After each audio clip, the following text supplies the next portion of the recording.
Chairman Pakistan Tehreek Insaf barrister Gauhar Khan की रिहाइशगाह पर police के छापे मारे जाने के मामले पर 5 अफसरान बशमूल SHO मारकला को ताहुकुम सानी मुअत्तल कर दिया गया। तर्जुमान इस्लामाबाद पुलिस के मुताबिक गुज़िश्ता रोज़ बैरिस्टर गौहर के घर मकामी पुलिस के जाने पर इंक्वायरी अमल में लाई गई है।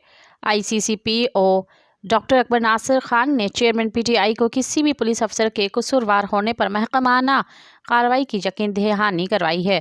तर्जुमान का कहना है कि मकामी पुलिस एक मुखबर की इतला पर इश्तिहारी की तलाश में एक साथ पहुंची। मज़कूरा घर बैरिस्टर गौहर का है, ये मालूम होने पर पुलिस फौरी वापस आ गई। मज़ीद ख़बरन ऐं तफ़सीलात लाइ विज़िट कयो असांजी वेबसाइट www.awamiNewsHD.com ऐं ॾिसंदा रहो अवामी न्यूज़ HD।